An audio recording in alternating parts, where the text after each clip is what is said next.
Writing an angel check is easy. Knowing why is the flex. Angel investing. Underused, misunderstood, explained badly.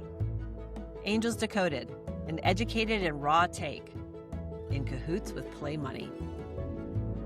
I mean, every angel I met winces when they hear the word dilution, but I get excited. And by the end of this episode, everyone else is going to get as excited as I do when they hear dilution. It's good to be back. We gave ourselves a week off and stretch our legs, get some fresh air, but we're back. Miss each other too. We missed each other. We missed each other a lot, which is great. And it reflects a lot on the nature of our friendship we've built, but also this is lots of fun. And part of the reason that it is there's a lot of noise and we're trying to sharpen the pencil for folks. And dilution is something that is very noisy and for some reason scares people. And I don't get that, because if dilution happens, then you're growing. Absolutely. Because so dilution happens typically when a founder goes out and raises more money and they sell more shares of the company. And so they have to create more shares of the company. So the overall pie gets bigger. The overall pie is worth more. But people still start to freak out like, oh, the pie got bigger, so my share is smaller. That must be a problem. No, you now have a part of a bigger pie. Everyone's winning. I love it. And I like pie. It's made me hungry, but I'm going to focus on dilution. And it's because it's a really simple example, right? If you have a little teeny tiny snackable pie, let's say it's a Portuguese tart, one of my favorites, and you have 5% of that little tart. All of a sudden, if you got a 12-inch pie and that pie is much bigger and your share of that is much bigger, you might get 3 or 4 little Portuguese tarts. I like Australian meat pies. During my last Ironman, we were in Whistler and there's an Australian meat pie place nearby. Ate them all day, every day. It typically what happens when you angel invest, you come in, it's like pre-seed or seed, and then the company goes on to raise a Series A. And when that happens, your ownership will get cut in half, but the size of the investment usually triples. Like that's what the math does in the back end. I think angels sometimes freak out about it because they hear VCs talking about, I need to double down on my investment to hold my ownership stake. They use a word called pro rata, and I have to do my pro rata. I have to hold on to my ownership stake because I want to hold on to my ownership stake. It's how my math works as a VC, or because I don't want to signal to other investors that I don't still believe in the company. And so as angels walk around, with this false sense that they have to run by the same math VCs run to, and that there might be a signaling issue if they don't double down and reinvest in the company. And neither of those are true. And it's easy to get caught up in that noise and the urgency that happens around it. Typically, when there's a fundraising round, the founders and anyone involved is motivated for that because it means that they're at a stage where they're aiming to grow. They see an initiative that they can do with capital behind them. There's lots of positive signal around why they were doing that. And the thing that I want to pick your brain on here, though, is that what you're talking about there are the politics. And as an angel, you don't want to get caught up in VC and founder politics, right? Mm-hmm. Absolutely. You don't have time for that. You don't have a full seat at the table for that. So yeah, why bother? Yeah. And if you were to go back and listen to one of our previous episodes, we actually talk about the fact that an angel is not a VC and the positives of that and not the negatives. And it's an important reference point if you want to go and double click on that. But today we want to look at the dilution process. And as you go through the rounds, that changes, things evolve, but you're in the driving seat as far as a return. And that's the part that just as a foundation, as an angel investor, you're getting in early doors. You're getting equity in something at such a low price that all things going well, by the time you get to an exit, that dilution you won't even care about because you'll see that value in dollars ratchet up at a pretty quick rate. Yes, you will. And you're not always going to have a chance to have a seat at the table in those subsequent rounds. There's math behind what an angel should do if they have an opportunity to invest in a follow round. And part of it's tied to math and part of it's tied to just what your personal preference is. The math around angel investing says you should never double down. You should make your one bet, get in when you get in, and don't follow on. Because the portfolio math around angel investing says your best bet is to have the most shot on goals. And so any money you would use to double down does two things for you. First, it takes away a net new shot on goal to a company that might be a winner. And second, it not to get too technical, but it changes your cost basis in the investment. So if I invest the first time at like a 5 million pre-money valuation, and then the second time I invest at a 50 million pre-money valuation, all of a sudden my average baseline for my investment is, whatever, 27.5 million. It's in the middle of those two. I averaged my cost basis up. So to 10x my investment and my return, that company needs to hit a much bigger number. So like if you're in early, that's when you have the most multiple potential. And the best part too, from a practical standpoint, is that if you're investing in the next round or the next round after that, the cost of entry goes up significantly as well. So the multiplier is less. Do you actually have some data? I know you've got your friend at AngelList. Is it Abe? Is he your guy? It's Abe. Oh, it's always Abe. Yes. So, and this is Abe's data. Abe's data, actually, he calls it infinite regret. And it's about doubling down. And he says, don't do it, because that investment that you are not making because you've made your double down bet could be the next Uber, and you would have infinite regret for missing it.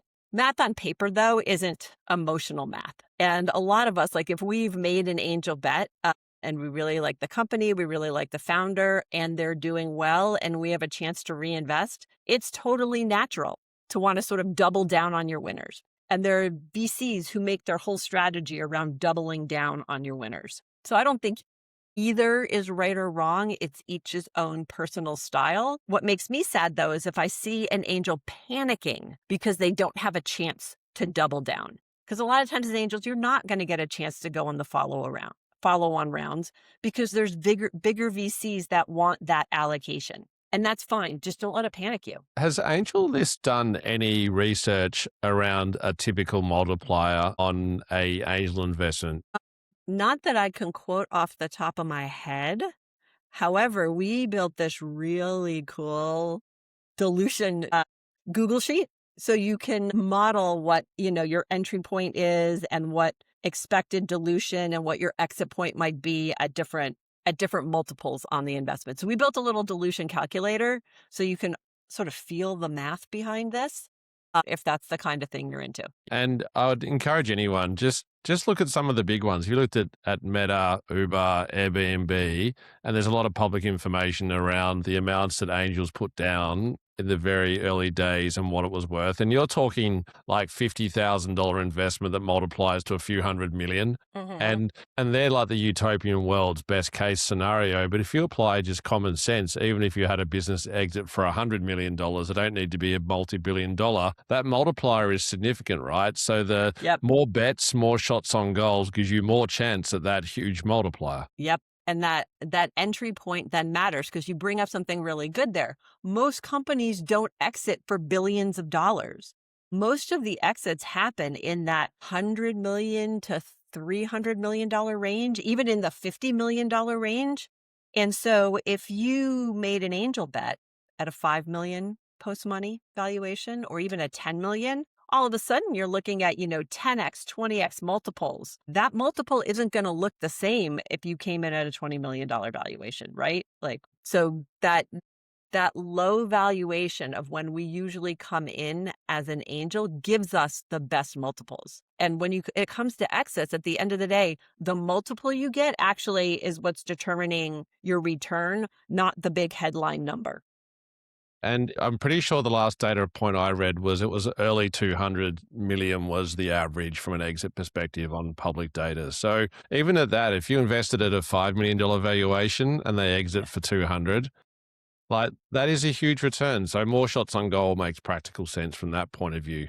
I want to talk about more terms, and there's a lot of things here. Can you talk us about a cram down? This is okay. So cram downs are so dirty.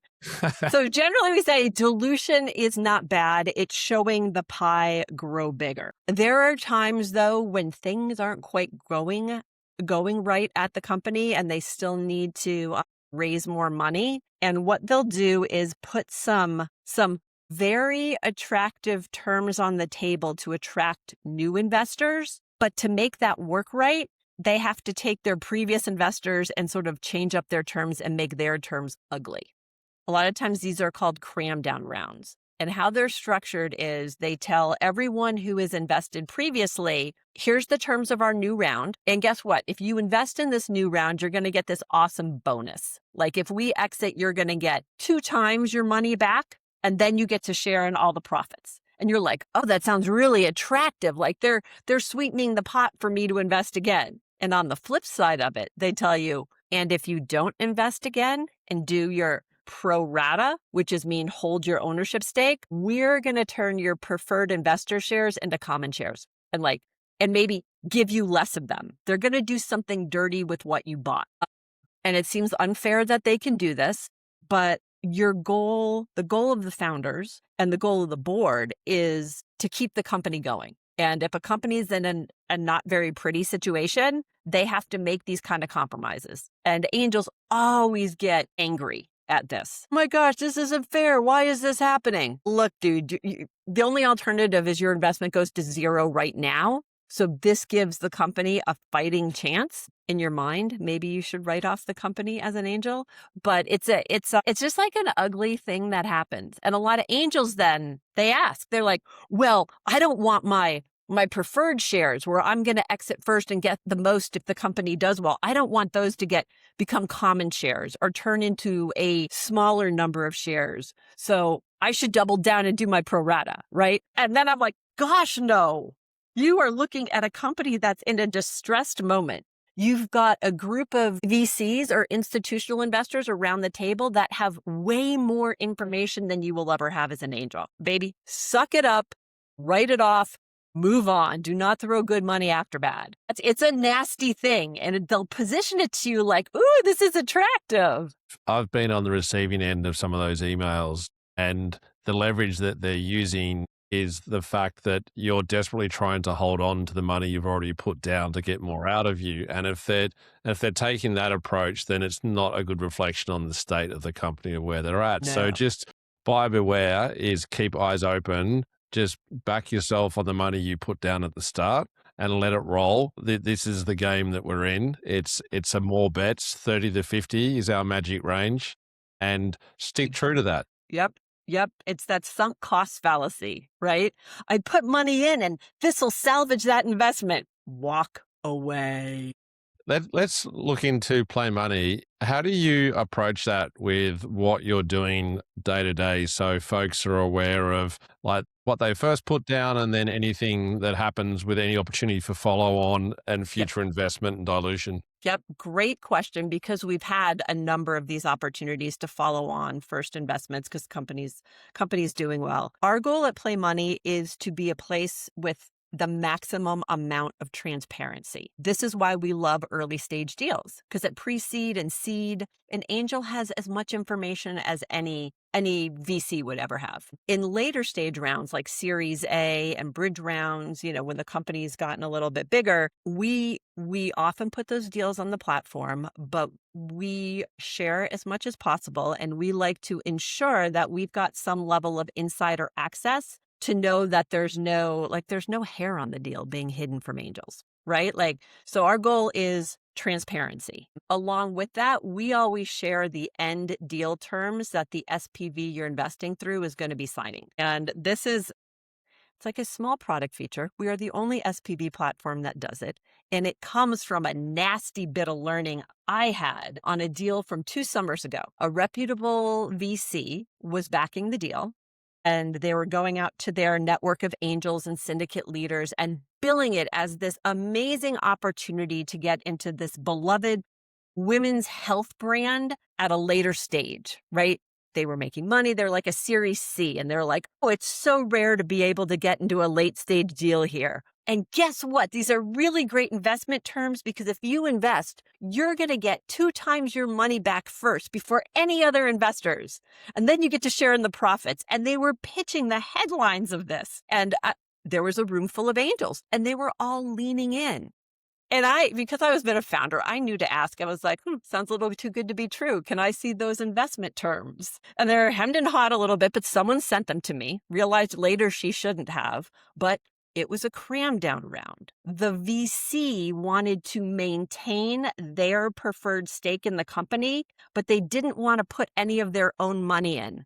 So they were having angels invest in it to hold the VC's preferred stake. So angels were putting money into a company that was like in the throngs of sickness. No one was sharing that with the angels. Like, it was ridiculous.